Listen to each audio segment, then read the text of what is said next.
खुलुमबाय गिबियावनो बर' रादाब नायनानै मोजां मोनग्रा गासैबो रायजो राजा नोंथांमोनखौ आंनि चेनेलाव फिन खेबसेबाव बरायनाय बावहरग्रोनाय थाबाय। आसा खालामो बयबो मोजाङै दङ। नोंथांमोननि थाखाय आं मोनसे गोदान खौरां लानानै नुजाथिफैलायबाय। आसा खालामो नोंथांमोना खौरांखौ नायनानै मोजां मोनगोन। म्यानमाराव भारतारि रैखाथि हान्जाया आलफा उदांनि केम्पआव मिसाइल आरो ड्रनजों गिख्रंथावै गाग्लोबदों। जायनि जाहोनाव बे गिख्रंथाव गाग्लोबनायाव आलफा उदांनि लेफ्टेनेन्ट जेनेरेल नयन असमजों लोगोसे 3 सोद्रोमानि जिउ खहा आरो गोबाङा जोखोम जानायनि खौरां मोननाय जादों। सुलुंनिफ्राय मिथिनो हानाय बादिब्ला भारत म्यानमारनि सिमायाव थानाय आलफा उदांनि गुबुन गुबुन मोनब्रै केम्पआव मिसाइल ड्रनजों भारतारि रौनियाया गाग्लोबदों। म्यानमारनि आराकान आरो PCHQआव थानाय आलफा उदांनि केम्पआव ड्रनजों 100नि बांसिन बमा गारनानै गाग्लोबदों। बे जाथाया आलफा उदांनि केम्पआव गोबां खहा जानायजों लोगोसे गोबां सोद्रोमाफोराबो जोखोम जानो गोनां जायो। बे गिख्रंथाव गाग्लोबनाय जाथायनि सायाव गिबि मन्थ्रिया खुगा बेखेवदों। गिबि मन्थ्रिया फोरमायथिनाय बादिब्ला बे गिख्रंथाव गाग्लोबनाय जाथायाव आसाम पुलिसनि जेबो आखाइ गैया एबा सोमोन्दो गैया आरो आसामनि हानिफ्राय बेबादि जेबो जाथाय जायाखै होननानै फोरमायदों। बे जाथाय जानायनि बागै दासिमबो रोखायै मिथिनाय जायाखै होननानै गावनि बिबुंथिनि गेजेरजों फोरमायदों गिबि मन्थ्रिया। BTRनि CM प्रमद बर' बिथाङा मैया क'क्राझारनि आदाबारियाव अस्ताद कामिनी कुमार नार्जारी गोसोखां हारिमु भवन लुफुंनो थाखाय अन्थाइ खाम्फा बेखेवदों। BTR खुंथाया BCAAनि मुङै 1,50,00,000 रांनि बाजेटजों आर्टिस्ट गेस्ट हाउस काम अफिस आरो दुलाराय बर' हारिमु आफादनि मुङाव बागानसालियाव 1 कौटि रांनि बाजेटजों अस्ताद कामिनी कुमार नार्जारी गोसोखां हारिमु भवन लुफुंनानै होनो थाखाय अन्थाइ खाम्फा बेखेवनानै होदों। दिनैनि समाव बर'नि गोदान गोदान महरगिरिफ्रा मोजां सावथुन दिहुनबोबाय थादों आरो बेखौ नोजोर बोनानै फैबाय थानाय समाव जाहाथे जौगालांबावनो हायो बेखायनो बे थांखिखौ लानाय जादों होननानै गावनि बिबुंथिनि गेजेरजों फोरमायथिदों CM प्रमद बर' बिथाङा। मोनब्रै गुबै आयदाफोरखौ लानानै दुलाराय बर' फरायसा आफादा मोनसे खौरांगिरि मेल खुंफुंदों। बिथांमोना बे खौरां मेलनि गेजेरजों फोरमायथिनाय बादिब्ला फैबाय थानाय 2025 मायथाइनि सेप्तेम्बर दानाव जानो गोनां BTC बिसायख'थिखौ नोजोर बोनानै आसाम स्टेट इलेक्शन कमिसना भट होनायनि इलेक्ट'र रल ड्राफ्टखौ बानायगासिनो दङ।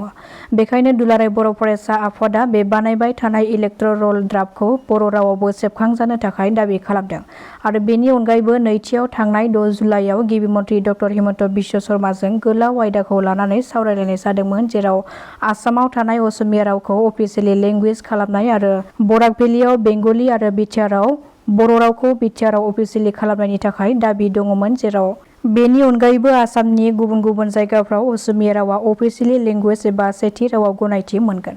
बे खोथाखौ लानानै दुलाराय बर' फरायसा आफादा आसामनि गुबुन गुबुन जायगाफ्राव साब डिभिजनाव बर'फ्रा गुबैयै रायजो जानानै दङ एबा गोबां बर' सुबुंफोरा थानाय ओनसोलफ्रावबो बर' रावखौ अफिसियेलि लेंगुवेज बादि बाहायनो मोन्थाइ होनांगौ होननानै दाबि खालामदों दुलाराय बर' फरायसा आफादनिफ्राय। बेजों लोगोसे थामथियाव आसाम जुडिसियेल सार्भिसआव बर' रावा थिसनजायाखै बेखौ थाबैनो फैबाय थानाय जानो गोनां मोनसे आनजाद एबा 15 जुलाइनिफ्राय 11 जुलाइसिम एप्लाइ खालामनो गोनां बेयाव बर' रावखौ थिसननांगौनि थाखाय दाबि खालामदों दुलाराय बर' फरायसा आफादनिफ्राय। नाथाय बेफोर दाबिफोरखौ गनायनानै लायाब्ला गोख्रों खुद्रिसारनाय हाबाफारि लागोन होननानै फोरमायथिदों दुलाराय बर' फरायसा आफादनि आफादगिरि दिपेन बर' बिथाङा। BTCनि हान्था मेलानि मावफुं सोद्रोमा रनेन्द्र नार्जारीनि गारिया जाब्रबथायजों मोगा-मोगि जादों। क'क्राझार चिरां जिल्लानि सिमायाव थानाय 27 नं राजा लामानि सम्पाबती दैमानि दालांआव नुजाथिदों बे गिख्रंथाव जाब्रबथाया। बे जाब्रबथायाव BTCनि हान्था मेला बिफाननि मावफुं सोद्रोमा रनेन्द्र नार्जारीनि AA01EU3483 नम्बरनि गंसे इन'भा गारिया गाज्रियैनो बायख्रेबदों। सुलुंनिफ्राय मिथिनो हानाय बादिब्ला बे गिख्रंथाव लामा जाब्रबथायाव खुनुरोखोमै जिउ रैखा मोननो हायो मावफुं सोद्रोमा रनेन्द्र नार्जारीनि फिसाज्ला 30 बोसोर बैसोनि जोंसार नार्जारीया। मिथिनो हानाय बादिब्ला बे जाब्रबथाय जानाय समाव बिनि फिसाज्लायाल' गारियाव दङमोन। दायो जोखोम जानाय जोंसार नार्जारीखौ बङाइगावनि गंसे हस्पिटालाव थिसननाय जायो होननानै खौरां मोननाय जादों। आथिखालाव समाजारि बिजोङाव जोबोरैनो गोसारलानाय आसामनि सिख्ला अर्चिता फुकनआ आमेरिकानि गाज्रि सावथुनाव आखाइ होनो नागिरनाया समाजारि बिजोङाव थाद'नाय गैयै गोसारगासिनो दङ। थारैनो बे खौराङा बेसेबां सैथो? बेनि गेजेरावनो बे जाथायजों लोब्बा थानाय सासे सेंग्राखौ खादों पुलिसआ। सुलुंनिफ्राय मिथिनो हानाय बादिब्ला बे खाजानाय सेंग्रानि मुङा प्रतिम बरा आरो मिथिनो हानाय बादिबावब्ला प्रतिम बराया अर्चिता फुकननि मोजां मोननाय सेंग्रामोन। पुलिसआ मिथिहोनाय बादिब्ला समाजारि बिजोङाव अर्चिता फुकननि गाज्रि सावथुनाव आखाइ होनो नागिरनाया सैथो नङा। बेखौ अर्चिता फुकननि मोजां मोननाय सेंग्रायासो अर्चिदानि प्रफाइलखौ बाहायनानै समाजारि बिजोङाव नंखाय AI जेनेरेटेड फट' आपल'ड खालामनाय जादोंमोन आरो समाजारि बिजोंनिफ्राय प्रतिम बर'आ 10 लाख रां आरजिबाय आरो थांनाय 5 साननि गेजेराव 3 लाख रां आरजिदोंमोन होननानै मिथिहोदों पुलिसआ। दायो दायनिगिरि प्रतिम बर'खौ पुलिसआ हमनानै सोंनाय फिननाय खालामगासिनो दङ होननानैबो मिथिनो मोनबावनाय जादों।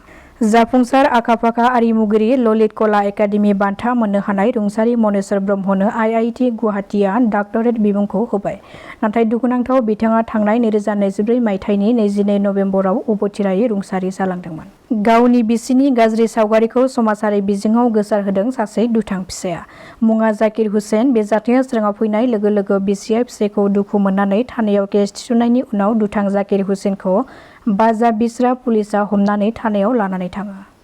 बर' माहारिनि जेंनाखौ आबुङै सुस्रांनाय, बर' माहारिनि खौसेथि, थामोनथा रैखाथि, समाजारि थासारि आरो गेरेमसा बर' माहारि दानाय आयदाफोरखौ लानानै दुलाराय बर' फरायसा आफाद, बर' थुनलाइ आफाद, बारग' BLT, अनसाय क'अपारेटिभ ससाइटि लिमिटेड आरो बारग' NDFB वेलफेयार एस'सिएशननि जथायै बानजायनायाव एबसुनि गाहाय मावख' बड'फा हाउसआव बर' हारिनि मोन 14 आयदाफोरखौ लानानै बर' माहारिनि खौसेथि, थामोनथा रैखाथि आरो गेरेमसा हारि दानाय थांखिजों जर'खा सावराय जथुम हाबाफारि बानजायनाय जादोंमोन। बे हाबाफारियावनो आबो BTR प्रिन्सिपाल एस'सिएशन, बड' डिपार्टमेन्ट टिचार एस'सिएशन, खौसेथि बर' सुबुं आफाद, दुलाराय बर' हारिमु आफाद, अल बड' प्राइमारि टिचार एस'सिएशन, आसाम बड' सिने आर्टिस्ट एस'सिएशन, दुलाराय बर' समाज, अल आसाम ट्राइबेल संघ आरो अल BTR ट्राइबेल संघ क'अर्डिनेशन कमिटिआ जुथायै बाहागो लादोंमोन।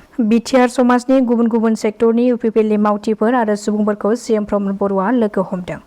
मैया गोजोननि नोगोर क'क्राझारनि बड'फा कालचारेल कमप्लेक्सआव UPPLनि बानजायनायाव मोनसे जर'खा सावरायलायनाय हाबाफारियाव BTR समाजनि गुबुन गुबुन सेक्टरनि UPPLनि मावथिफोर आरो सुबुंफोरखौ CM प्रमद बर'आ लोगो हमनाय हाबाफारि बानजायदों। बे हाबाफारियाव बाहागो लानायजों लोगोसे प्रमद बर'आ फोरमायथिनाय बादिब्ला बड'लेण्डआ हिंसानि गोब्राब समफोरखौ बारलांबाय आरो फोथायनायजों जौगानायनि लामायाव दावगागासिनो दङ। बे सोलायनायखौ सुबिदा खालामनायाव UPPLआ गोनांथार जानानै दङ आरो जोंनि गासैबो हारिनि थाखाय मोनसे खौसे, गोरोबलायनाय आरो खौसेथियै BTR दानो थाखाय जोंनि गोख्रों बाउसोमनायनि सायाव गोसो होयो होननानै गावनि बिबुंथिनि गेजेरजों फोरमायदों। दासिमनि खौराङा एसेनोसै। नोंथांमोना खौरांखौ नायनानै मोजां मोनदोंब्ला चेनेलखौ साबस्क्राइब खालामनानै लानो हागोन। गोजोन्थों।